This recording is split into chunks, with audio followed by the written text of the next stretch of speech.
It's not too often that you get to actually take a vehicle that you're driving and then stare at the vehicle that you just sold. I got the opportunity to meet the gentleman who bought the Bronco that I did own, and let's do a quick video on the things I really, really miss about it.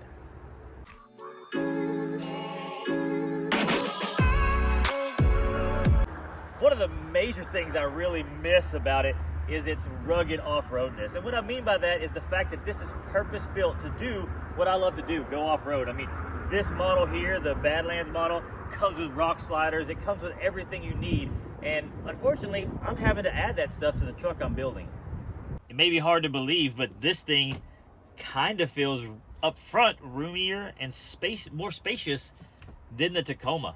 The windshield's far enough you can't reach it, and it being more upright gives it farther away. Headroom is ridiculous. So I gotta say, the interior, the space to live in, I guess, when you're driving, that is a little bit better here in the Bronco.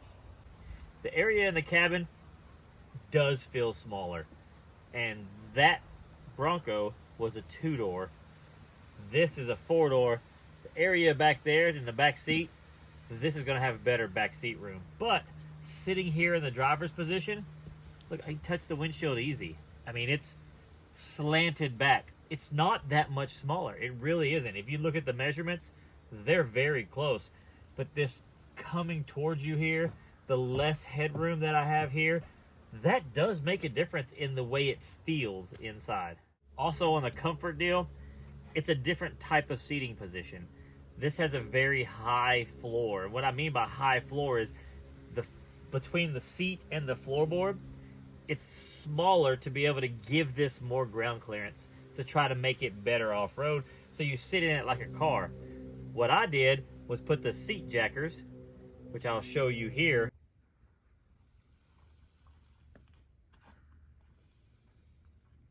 I ordered those off of eBay. It rocks the seat back, gives you a little bit more comfort and a little more leg support. Did not need that in the Bronco, so the comfort is better. The steering wheel, just the whole thing seems to be more adjustable, give you a little bit more room. But this is a very well-built, very utilitarian feel and seat. And longevity, I know these seats will last. Ford maybe has a few issues with foam breaking down in their seats, but I definitely miss the roomy feel inside the Bronco compared to this.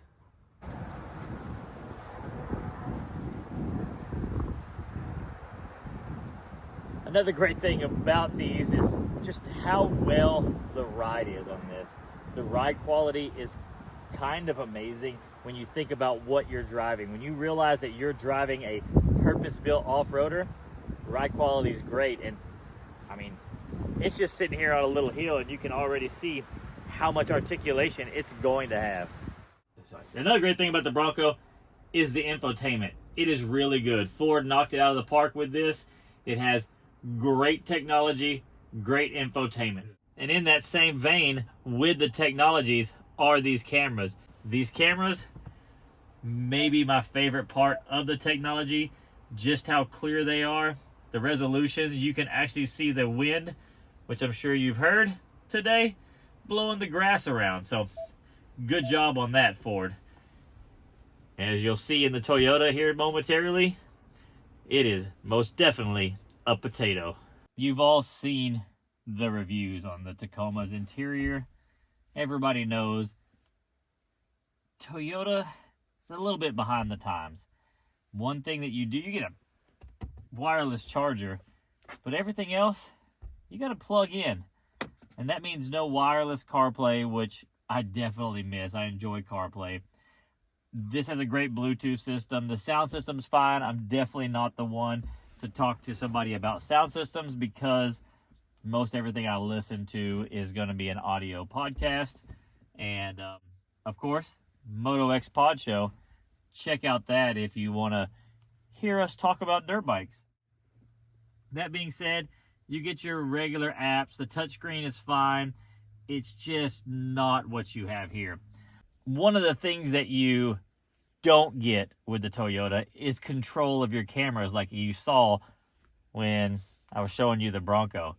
The big massive screen, the great cameras. Here you have to spend money to be able to control them. Now this is the front camera. You can kind of see the road. This is a camera that I had to add with the 2018s. And on the rear, that's the factory camera. Like, it's such poor resolution because there's grass down there, you can't even tell that the receiver hitch is there. It is quite poor. So I definitely miss the cameras and all of that. The instantaneousness of these lockers and how these buttons react is by far a huge part that I miss whenever I am off-roading in another vehicle. The Bronco knocked it out of the park, especially coming to these. Now, it does have a lot of the off-road tech. Traction control, rear locker, no front locker, which I miss that for sure. But it does have the multi-terrain select. It does work good. I've taken this off-road. It's been proven multiple times over and over again to be a great off-road system. But when you lock this in, you got to wait a month of Sundays to do it. And then half the time, it won't let you because you're not in the right mode or something like that. But this right here, multi-terrain select, crawl control, that's kind of awesome. Wish it had the front locker. And I'm sure, as many have talked about and seen, a really nice option is in here with these drive modes. Being able to switch between eco, sport, all these things where it actually sets the vehicle up for you, makes it quick and easy when you are trying to go off-road or do something along those lines. And the fact that you can do stuff like this, which is add with ForeScan and actually unlock different things, like I did with this one when I had it, was adding in the sports mode. And when it does have multi-terrain select, one thing nice about the Ford is you just switch the knob and it sets the deals up for you. So let's hit multi-terrain select and oh no, I have to shift it into something. So then I have to do something. And I know I'm complaining, but let's see how long it takes. Four-wheel high. It's still blinking at me. It doesn't tell me why it's taking so long. It doesn't give me an option of what to do. So let's put it in neutral. And there it goes, locked in. Now, we're going to put it back in park. What does it take to get the four-wheel low? Now it's going to beep at me for a month, sitting there. Doesn't give me suggestions of how to do it. We'll go to neutral. Hey, it just did it. All the systems are off. We'll go back to park. Now, the multi-terrain select. You get moguls, loose rock, mud and sand. The graphics, they don't really affect me too much. I'm okay with the graphics and all that kind of stuff. But that's our multi-terrain select. So it's not too terrible. Crawl control. We got to shift it in the drive or the R position. And then you control how high you want the crawl control to go. But you get blinking lights at you the whole time. All of that. So, yeah. It beeps at you. It does all kinds of crazy stuff. So, the Ford most definitely is better off-road. Let's see what it takes to get this thing out. We're going to four-wheel high. It's going to beep and beep. And once again, doesn't tell you what you need to do. We'll go into neutral. There it goes. And then still in neutral. Two-wheel. There we go. Once again, gonna hit the locker. Just beeps at you. Doesn't tell you why it doesn't work. Ford, I miss how easy you were to work. One thing you definitely miss is pulling up to a gas station and having the coolest car there, because this thing is exclusive. These are hard to get, and Ford's not even releasing any right now because they can't, because they're building them so fast. People are taking them so fast. You can't even go to a dealer and buy one. So the fact that everybody and their grandpa literally has a Tacoma, there is no exclusivity when you own that thing. And I definitely cannot go through a list of things that I regret selling the Bronco about and not mention taking the top off. It comes off ridiculously easy. It's these little panels here unsnap with nothing.